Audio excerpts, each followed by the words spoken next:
bonjour et bienvenue dans ce flash d'information.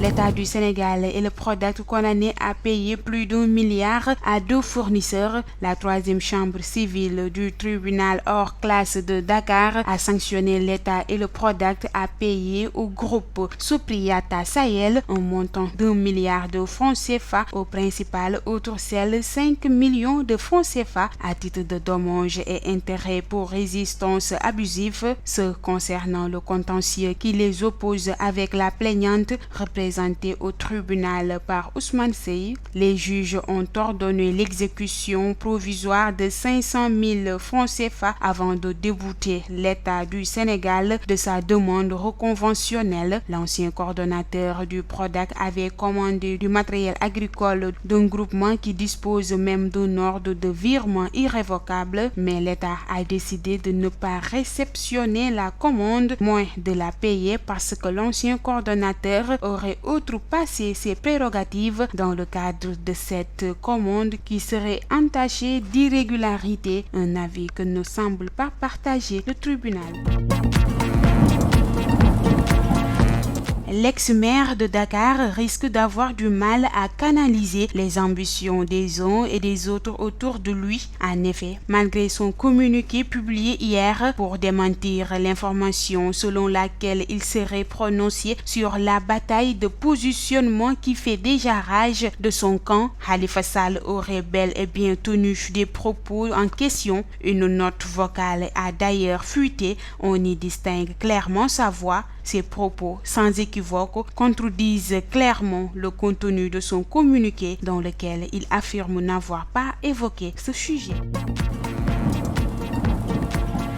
Après une semaine de pause imposée par l'agenda du chef de l'État en déplacement à Paris à titre des mesures individuelles, le président de la République a pris les décisions de nomination concernant 8 personnes de plusieurs secteurs différents, allant des affaires étrangères à la santé en passant par l'urbanisme ou les télécommunications. El Hadji Ibou Boye, conseiller des affaires étrangères, est nommé secrétaire exécutif du secrétariat permanent sénégalo-gambien en remplacement de M. Fodé Seck.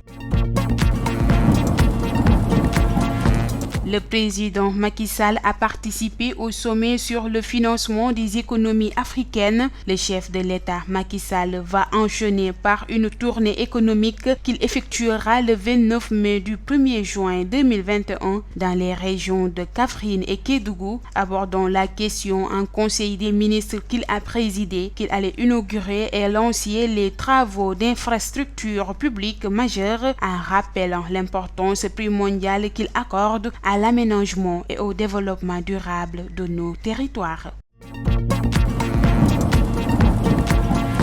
Parlons maintenant de l'actualité internationale. Une attaque s'est produite entre la frontière sénégalo-malienne. Une délégation nigérienne qui venait à la Fiara a été attaquée par des rebelles à la frontière entre le Sénégal et le Mali. Selon un des responsables de ladite foire, les exposants nigériens à la Fiara de Dakar ont frôlé la mer à la frontière sénégalo-malienne. Les commerçants ont été dépouillés, les assaillants présentés comme des rebelles par la source ont attaqué et dépouillé la délégation nigérienne qui prenait part à la foire internationale. On reste toujours dans l'actualité internationale, mais cette fois-ci, nous allons parler de la crise au Mali. L'ex-président Bandaou et l'ex-chef du gouvernement Mokhtar Ouane avaient été arrêtés par les militaires responsables du coup d'État du mois d'août 2020. Des membres de leur famille ont confirmé leur libération. Voilà, c'est ce qui met fin à ce flash d'information. Nous vous donnons rendez-vous d'ici quelques heures pour le Wolof.